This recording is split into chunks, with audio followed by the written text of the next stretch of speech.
Hi, everyone. This is Nancy Chanteau, and I'm here today to share with you about skills for change and how we differentiate ourselves as a practice from other methodologies.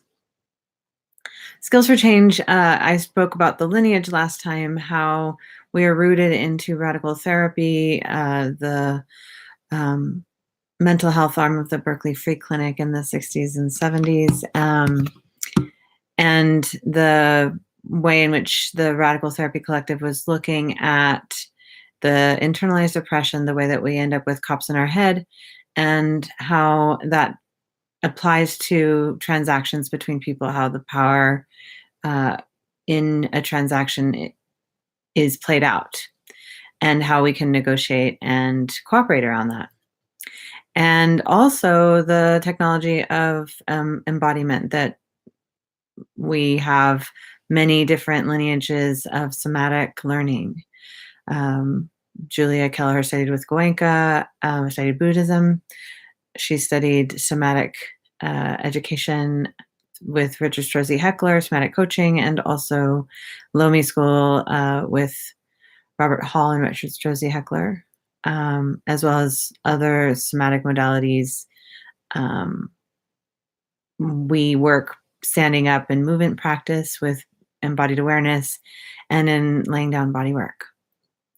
So when we're looking at a transaction, when we're looking at how something is happening between people, we're evaluating who am I and what am I capable of, what's happening on the interior of me, what's happening in the observable facts of the transaction, what would any outside watcher be able to report and notice, and then what are the historic, cultural, social, organizational, contractual, and personal sources of power that are going to affect how the transaction goes. And we talk about transactional power as a combination of those factors. So we're not just doing a power analysis looking at historic power, we're also doing a power analysis looking at personal power. Very often when people haven't had historic, social, or cultural power, they'll learn very deeply how to leverage their transactional and personal power to get more of what they want. And that doesn't tend to get taken into account when we're doing a power analysis that is taking historic, social, and cultural structural power into account. So that additional element of personal and transactional power will often give us it feels more truthful. Um, Very often in my office, folks will come in and the person with more structural historic power will feel like they're being attacked and that they don't feel powerful. And part of the reason that they don't feel powerful is because the power that they have has been um, largely coming from this structural elements in their life rather than from something that they had to learn how to leverage and use. And because of the way that privilege and oppression operate, we tend to be much more aware of our oppression and much less aware of our privilege. And that's true for all of us. The ways in which we're empowered or we have unearned benefits are much less visible to us in the way that we're experiencing unearned costs, or lack of immunity costs and lack of access to benefits. So we're much more likely to feel the oppression and not feel the privilege. And as a result of that, we tend not to be aware of our sources of power unless we've done a lot of work to attend to them, unless they're the only sources of power that we have. If they're the only sources of power we have and we're fighting against a lot of oppression, we may very well be using every ounce of power that we have to try and get what we want. We may or may not be conscious of that. So that's one of the elements that comes into play. And but for sure, the person who has structural power might not be aware of and consciously using their power. That doesn't mean that they're not responsible for their uses of power. We're responsible for our uses of power, even when we aren't aware of the power that we're using. So when we're analyzing a transaction, we want to take into account the ways in which our power is affecting our transactional experience. So, what are the observable facts? What's happening? How are we impacting the experience? What are our options? And when we're trying to, over time, build our personal power, build our transactional power so we can get more of what we want, where it can be helpful to look back on a transaction, to analyze it, to understand how power impacted it, and to try some experiments and see if we can come up with an option, a practice plan for ways to build our power so that we can have a different experience. So we do that, and we're making our change happen through through the practice of embodiment, through identifying what's happening in our bodies. What are we feeling? What are we aware of? What are we not aware of? And how can we practice the skills that we would like to bring to our transactional experience? We identify the way a transaction could go, and then we identify whether or not we would be capable of doing the things that would involve a change. So, for example, in a transaction where something happens and we get really triggered, we might have this ideal like, oh, in that transaction, I would prefer not to have gotten triggered. Well, if we don't have the capacity to recenter from a trigger quickly, then we would have to build the skill of increasing the speed of our ability to recenter. Envisioning a change in the transaction that doesn't have it's not grounded in our capacity, that's a high pressure, low likelihood of positive outcomes scenario. We are visioning, we would like a change, but we don't know how we're going to make that change. So we want to figure out, what are we going to do in order to practice recentering from a trigger? And a lot of that has to do with, I would look at that in a couple of different ways. I would look at, in what ways are we getting triggered? And is there anything we can do about that? What are the earliest signs that we're moving into a triggered state? And can we recognize them earlier and recenter using what I like to call a micro intervention? Something that would help us change how we're relating with our experience. And if we get fully into a triggered state, how long does it take us to recover? And is it practical to plan to put pressure ourselves to recenter from a fully triggered state? When I say trigger, I'm talking about stages of the amygdala fight flight system in the brain, engaging the limbic and reptilian brain to instinctually respond to danger. Our fight flight systems, our survival systems, will train us to do some different moves depending on the threat. So we might automatically go into a fight mode. We might automatically flee. We might get dissociated or freeze. We might do a tend and befriend move. So there's you can Google fight flight and learn lots about it. There's a lot of material out there about the survival system. And also you could Google amygdala hijack. That would also help you learn about what's happening in the brain. So early on, we're able to intervene from our conscious mind, we're able to intervene with our instinctual safety system.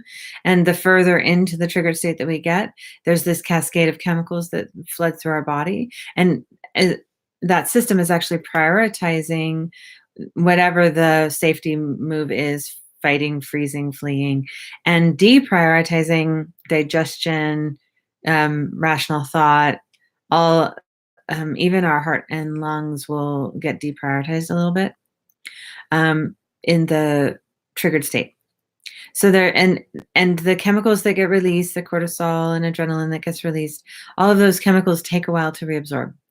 What I found when I was tracking my own triggered state, it would take me 11 minutes before I could even talk, and 11 minutes before I felt good again, before I felt clear, and 14 minutes before I could talk. So if I talked after 11 minutes, I was likely to get re-triggered. But after 14, I could have a conversation and I wouldn't get thrown back into the triggered state.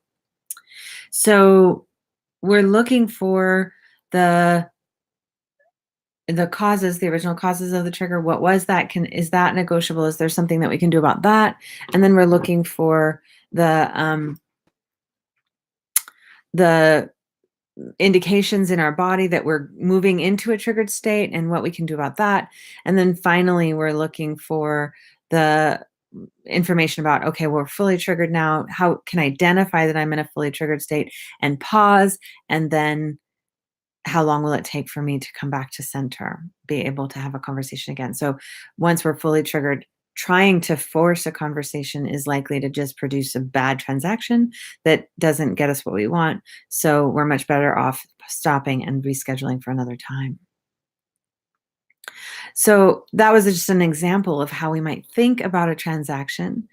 Identify where are the options for, and I like to think of it, I learned this from Claire Myatt in her chapter in Being Human at Work, an anthology edited by Richard Strozzi Heckler. She was talking about in a situation with somebody who's dealing with an alcohol addiction. It's important to find the moment of choice. Where is the moment of choice? And she was saying when somebody who is struggling with their relationship with alcohol is standing in the alcohol aisle, that's probably not the moment of choice to not put the alcohol in the cart. She was suggesting that the moment of choice might be out in the car before you go into the grocery store.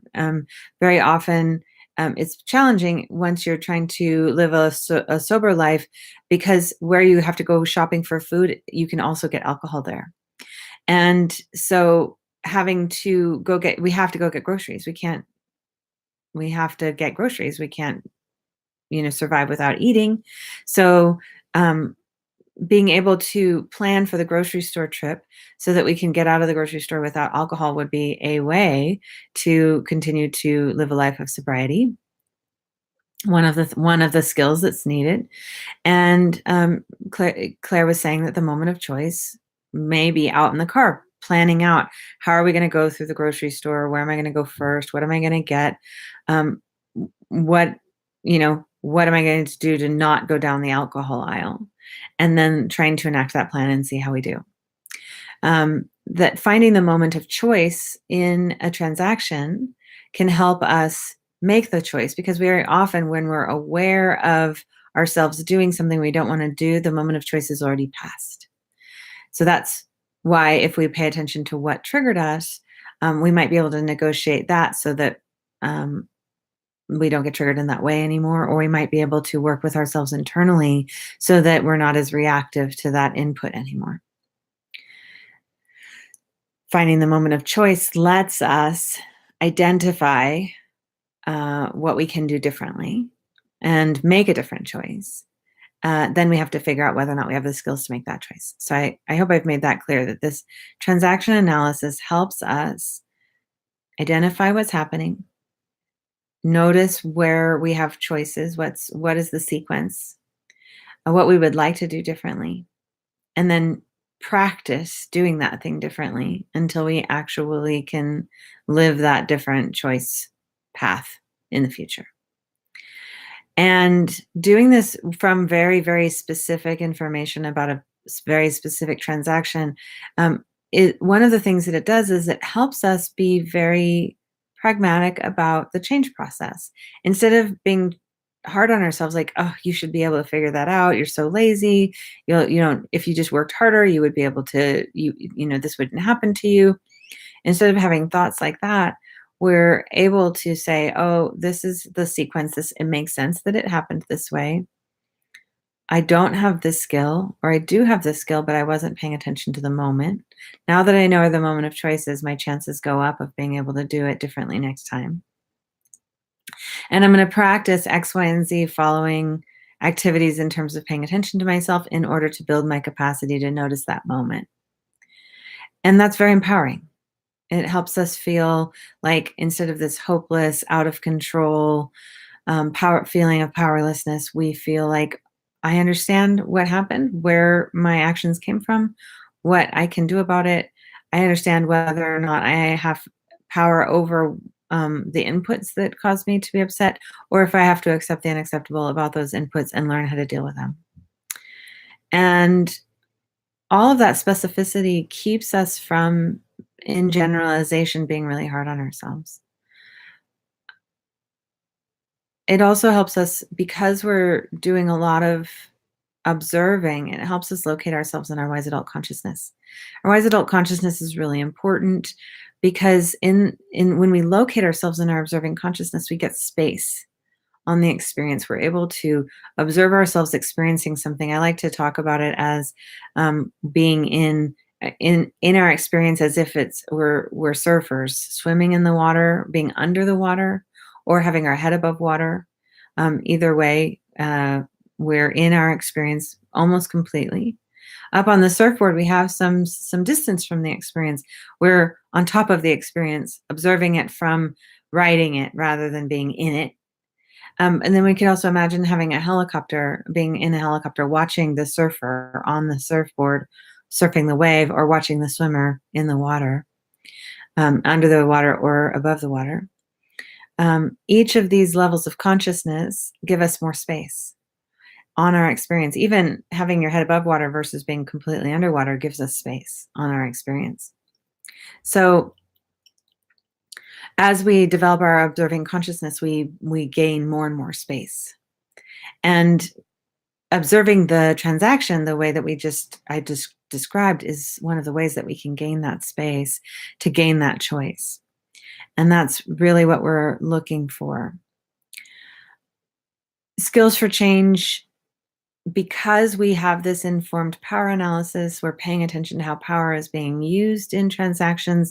We're taking into account all of these factors, from historical power to structural power to systemic power to organizational power to contractual power to personal power and transactional power.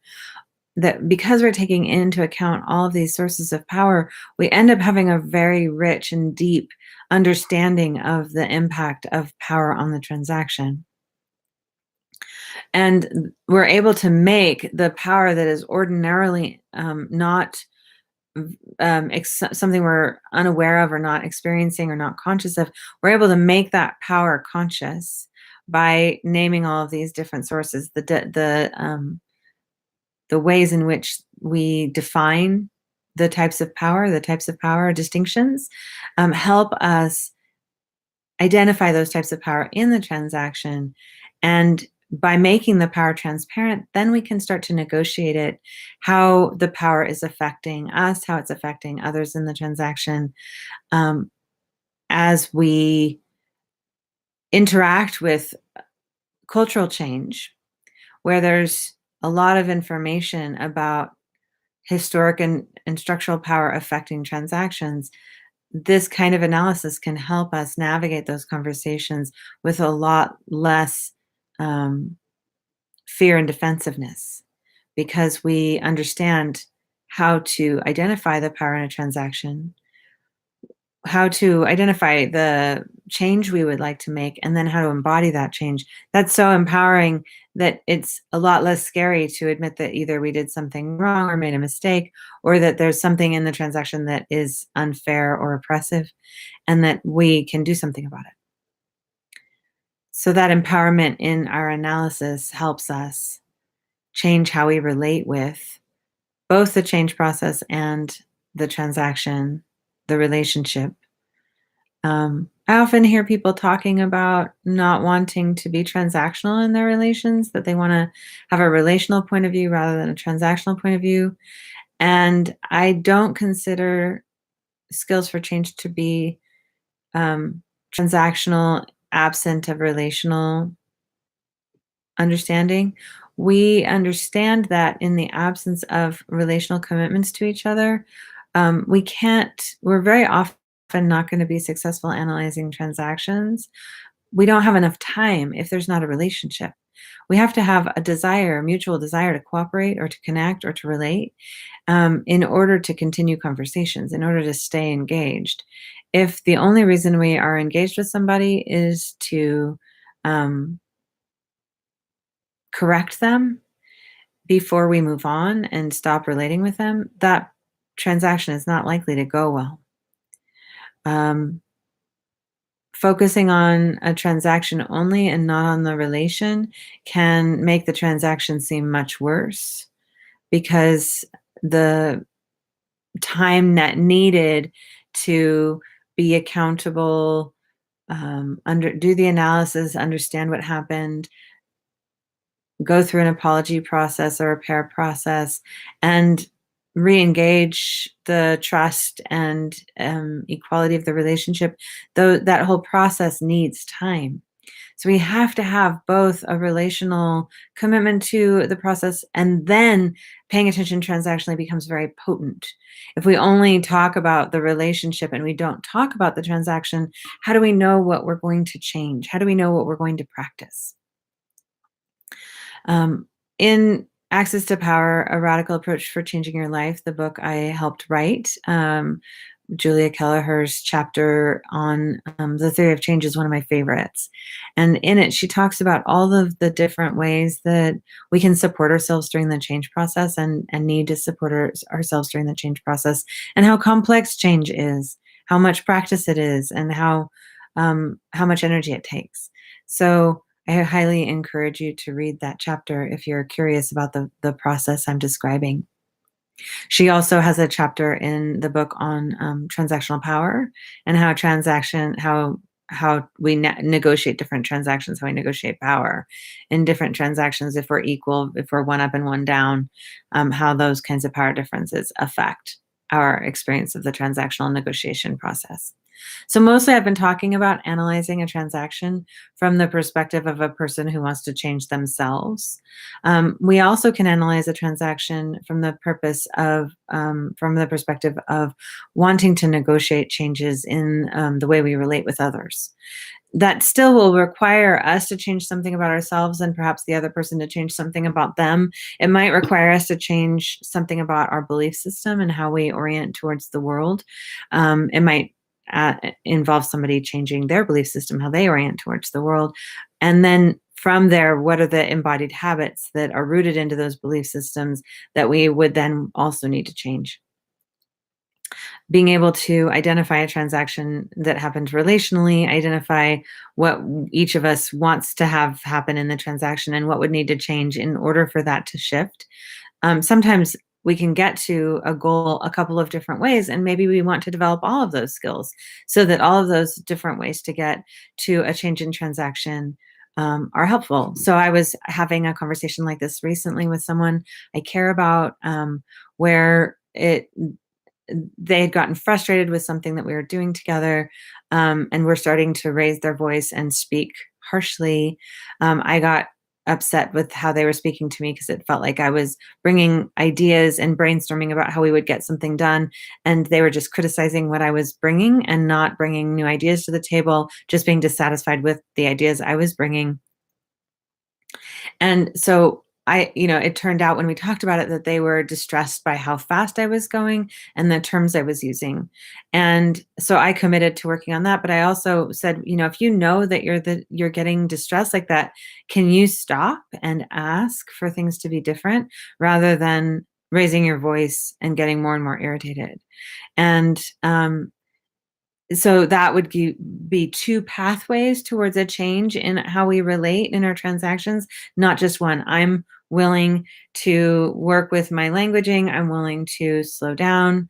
The other person, are they willing to initiate or let me know when they're upset or distressed and ask for what they need and want in order to make our transaction go better for them? Either one of us could shift and the transaction will shift. I'm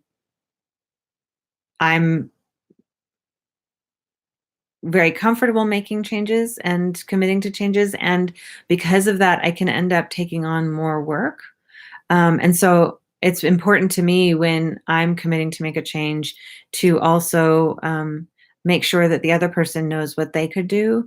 And then I'll, be very appreciative and grateful when they are bringing things up as well, so that it feels like the work is a little bit more balanced instead of it all, the change responsibility being on me. I make those changes, and then at some point when I can't change anything in order for our transaction to go better, the other person is not used to changing, and we might have more trouble. I'd like that the labor of making change in my cooperative relations to be more shared labor when it's appropriate, especially in a situation like the one that we were in. There's not that much external power at play, so there wasn't a correction that needed to be made between us around um, our equality. It was much more of a change of how are we navigating our equality than how are we entering that. Do we both have enough power in this transaction? Okay, well, I think that's what I wanted to share about transactions today, about power, about embodiment and the change process, and how Skills for Change uses an embodied power analysis to help us make changes in our lives, changes in our relations, changes in our practices and communities, how we interact, how we relate, and what we're capable of doing together. I hope this is helpful. Thanks very much.